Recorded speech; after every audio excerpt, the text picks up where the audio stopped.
અમરેલીના વડિયા પંથકમાં રખડતા શ્વાનનો આતંક જોવા મળ્યો। રખડતા શ્વાને ખેત મજૂરના 7 વર્ષના બાળકને ફાડી ખાધું। છેલ્લા 20 થી 25 દિવસમાં 4 બાળકો પર જીવલેણ હુમલા થયા। વડિયામાં રખડતા શ્વાને 2 બાળકોને મોતને ઘાટ ઉતાર્યા છે।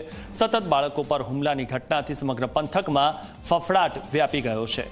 તો જે રીતે હિંસક પ્રાણીઓ હોય તે રીતની હાલમાં દહેશત જોવા મળી રહી છે, કારણ કે નાના બાળકો માટે આ જે શ્વાન છે તે જંગલી પશુઓ જેવા જ હોય છે અને તેમના પર હિંસક હુમલાઓ કરી રહ્યા છે। ત્યારે થોડાક જ દિવસમાં વધુમાં વધુ ઘટનાઓ અહીંયા બાળકો પર હુમલાની બની છે। અવારનવાર બનતી ઘટનાઓથી લોકોમાં ભારે રોષ પણ જોવા મળી રહ્યો છે, પરંતુ શ્વાન બાબતે કોઈ જ કાર્યવાહી થતી નથી।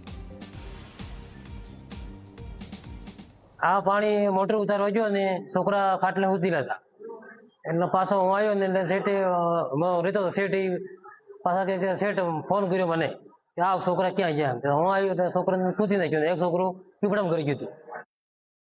અમારા ગામમાં સિંહ દીપડા નું છે, પણ એનાથી અમને કઈ બીક નથી લાગતી, પણ છેલ્લા 20-25 દિવસ કૂતરા એવડા હેરાન કરે છે ટીમમાં કે 2 બાળકીને સૂતી નાખી અને 2 બાળકોને મારી નાખ્યા। એટલે આ સરકાર આનો કઈ ઉપાય કરે એવી માંગણી છે। અમારા ગામમાં સિંહ દીપડા છે એની બીક નથી લાગતી, પણ 4-5 કૂતરા છે 20 દિવસથી આ 2 છોકરાઓને ફાડી ખાધા છે અને 2 છોકરાઓને હાવ મારી નાખ્યા છે। એટલે સીમમાં જવા જેવું રહ્યું નથી। અત્યારે સરકાર પાસે અમારે એટલી માંગ છે કે આ કૂતરાનું વેરા દિવસે કઈક દિરાણ લાવે એનું નિર્ણાસન। પેલા 2 છોકરાને ફાડી ખાધા, સૂચી નાખ્યા અને એકને ફાડી ખાધું, એ ખાન ખીજડીયાના છોકરા।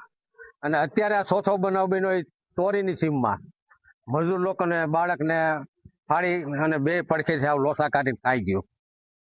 એટલે હવે આ કાલ સવારે વાવણી થાય, મોટો મોલ થાય તો અમે મજૂર કે ગામના લોકો કે પોતે ખેતર વાળા માલિક કેમ જઈ શકીએ?